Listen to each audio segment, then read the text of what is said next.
MRF కార్మికులందరూ కూడా MRF యాజమాన్యము రోజు రోజు దినదినాభివృద్ధి చెందుతందుకు గత 30 సంవత్సరాల నుంచి కష్టపడుతూనే ఉన్నారు. ఎంఆర్ఎఫ్ కార్మికులందరూ ఎంఆర్ఎఫ్ యాజమాన్యము ప్రతి సంవత్సరము ఇంతకుముందు రాజిరెడ్డి సార్ చెప్పారు 300 రూపాయలు ₹1,00,000 షేర్ అయింది. షేర్ వాల్యూ పెరిగింది.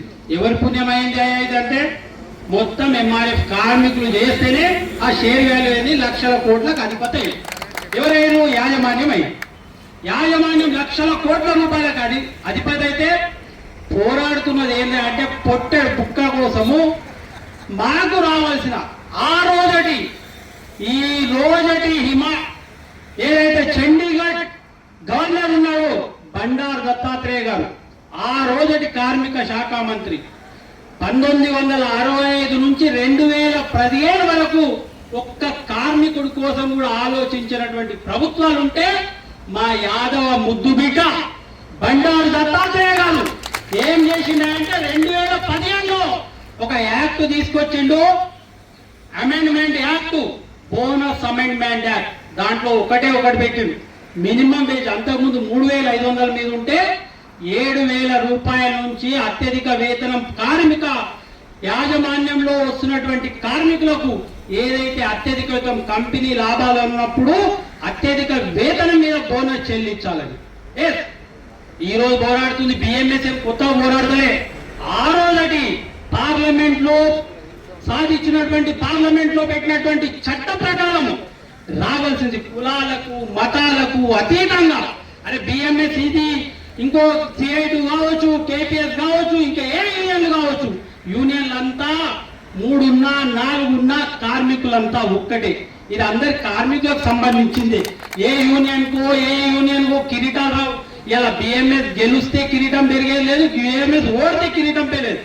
కానీ బిఎంఎస్ ఇక్కడ ఈసారి గెలిస్తే కార్మికుడు గెలిచినట్టే. ఎందుకంటే రేపు రాబోయే రోజుల్లో ఖచ్చితంగా 26 సార్లు కోర్టు ఎప్పుడు కూడా చూసి ఎంబడే కొట్టేస్తుంది. కేసు వేస్తే కేసులో పసలేదు అని అమ్మ దీన్ని టైం వేస్ట్ అని చెప్పి జడ్జిలేమో కాలిపీలి కూర్చున్నారు. ఏమో కేసు లేదని 2 హియరింగ్లలో 3 హియరింగ్లలో కొట్టేస్తారు. 26 సార్లు ఇన్నారు. కారణం ఏంటి? దీంట్లో ఈ చట్టం కరెక్ట్ సెంట్రల్ గవర్నమెంట్ ఏదైతే చేసిందో నరేంద్ర మోడీ గారి నాయకత్వంలో చేసినటువంటి చట్టం ఉన్నది కనుక ఖచ్చితంగా ఈ చట్టం ఎంఆర్ఎఫ్ కార్మికులే కాదు యావత్ భారతదేశంలో ఉన్నటువంటి కార్మికులకు మరి ఈ చట్టం ఉన్నది కనుక ఖచ్చితంగా అమెండ్మెంట్ చేయాల్సింది. వేరే కంపెనీలలో చేస్తున్నారు, ఈ చట్ట ప్రకారమే బోనస్ ఇస్తున్నారు. నాకు తెలిసి ఇక్కడ పక్కనే ఉన్నటువంటి బీఫ్ ఫ్యాక్టరీలలో మల్లేపల్లిలో సిఐటి యూనియన్ ఉంది. అక్కడ బోనస్ ఎంత వస్తుందో అనుకోండి. 8 సంవత్సరాలు చేసినోడికి 40,000 50,000. 8 సంవత్సరాలు ఆయన పర్మనెంట్ అయ్యి అబ్బాయిని కూడా దొరికొచ్చిన ఒక అతను 8 సంవత్సరాల్లో 40,000 50,000 చెప్తున్నారు. 30 ఏళ్ళ నుంచి చేస్తే 40,000 50,000 లేపలేకపోతున్నారు ఎంఆర్ఎఫ్. కానీ ఎంఆర్ఎఫ్ యాజమాన్యం మాత్రం కోట్ల రూపాయలకు పడగలెత్తింది. ఓన్లీ ఏంటంటే ఎంఆర్ఎఫ్ యాజమాన్యం ఏం చేస్తుందంటే కార్మికుల శ్రమను దోచుకుంటుంది. మరి ఏమన్నా అంటే ఇలా చాలా వరకు ఎందుకు ఈ విధంగా దోచుకుంటుంది అంటే ఒకటే ఒక కారణం. 10 యూనియన్లు పెట్టించింది. 10 మందితోటి 10 రకాలు మాట్లాడుతుంది. ఒకని గోడు కిందకు రాడు. రానంత వరకు ఎంఆర్ఎఫ్ యాజమాన్యం 300 మంది ఇక్కడ, 300 మంది అక్కడ, 300 మంది ఇక్కడ, 300 మంది అక్కడ. ఎంఆర్ఎఫ్ చేతిలో 200 మందిని పెట్టుకుంటారు. ఈసారి నేను గెలిపిస్తావై 200 మంది నీకేస్తారు. ఈసారి నేను గెలిపిస్తావై 200 మంది అని ఎంఆర్ఎఫ్ యాజమాన్యం ఎవరు చెప్తే వాడు గెలవాలని కాపాడు. మీ ఎవరు నష్టపోతున్నారు? ఎవరు? ఒక 100 మందితోడో 200 మందితోడో నష్టపోతుంది. ఎంఆర్ఎఫ్ లో ఉన్నటువంటి ఇవాళ 1600 మంది కార్మికులు నష్టపోతున్నారు. దాన్ని గుర్తుంచుకోవాల్సిన అవసరం ఉంది. ఎంఆర్ఎఫ్ లో ఉన్నటువంటి ప్రతి కార్మికుడు గుర్తుంచుకోవాలి. ఈ రోజు బోనస్ ఖచ్చితంగా 100కు 100% చెప్తున్నా. ఎట్టి పరిస్థితిలో వేసినటువంటి ఈ కేసు మనం గెలవబోతున్నాం. తొందరలో ఇది లక్ష ఒక్కొక్క కార్మికుడికి ₹1,00,000 నుంచి ₹1,50,000 బెనిఫిట్ జరుగుతుంది. జరిగినాక యాజమాన్యం ఊరుకుంటావా? 20 కోట్ల రూపాయలు మినిమం గా యాజమాన్యం కార్మికులకు చెల్లించాల్సిన అవసరం ఉంది. ఊరుకుంటారా?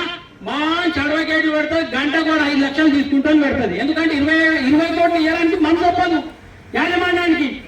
ఒప్పక మీరందరూ ఈసారి ఏకమైతే యాజమాన్యానికి వస్తుంది. ఒకటే ఏమొస్తుంది? అరే అమ్మ ఏ యూనియన్ కాదు బోనస్ కోరుకుంటున్నారు, చట్ట ప్రకారమైన బోనస్ కోరుకుంటారు. పార్టీలకు అతీతంగా, యూనియన్లకు అతీతంగా మీకోసం, మీ బోనస్ యాక్ట్ కోసం భారతీయ మజ్దూర్ సంఘ్ ని సార్ గెలిపియాలి, పోరాటం చేస్తుంది. గతంలో మీ అందరూ తెలుసు, మనం తెలంగాణ బిడ్డలం. తెలంగాణ పోవడానికి ఆయన కేసీఆర్ నడుము మేమందరం కోర్టుకు పోయినాం.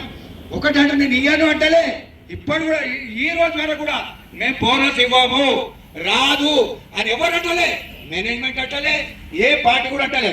కానీ చోళ చెప్తున్నారు ఇది రాదట, ఇది రాదట. అదే రాదు అని గేట్ ముందు రేపు గేట్ మీటింగ్ లో జరిగేటోళ్ళు ఎవరైనా ఛాలెంజ్ చేయాలని చెప్తా ఉన్నాను. ఇది చట్టం, బోగస్ చట్టం, ఇది రాగడు, మోసం చేస్తున్నారని చెప్తే నేను కుల్లా చెప్తా ఉన్నా, మేము ఎన్నికల్లో పోటీ చెయ్యం, ఎన్నికల్లో పోటీ చేయం మేము. ఇది రాంగ్ అని అంటే చట్టం అగ్రిమెంట్ లో రాశారు, చట్టం ఉన్నది, మినిమం వేజెస్ ఉన్నది, దీని మీద ఇవ్వాలని మాత్రమే మేము అడుగుతా ఉన్నాం. వేరే కొత్తగా అడుగుతలే బోనస్ విషయంలో ఇది. కాబట్టి కార్మిక సోదరులారా, నేను ఏం చెప్తున్నా అంటే బోనస్ ఖచ్చితంగా వస్తుంది, కానీ ఎవ్వరు అడుగుతలేరు. జడ్జి చెప్తా కానీ జడ్జి ఏమంటున్నారండి, 10 నెలల్లో మీరు ఒక్కడే ఎందుకు కడుతున్నారు, మిగతా వాళ్ళు ఎందుకు అడుగుతలేరు, వారికి అవసరం లేదా అని కూడా అడిగారు.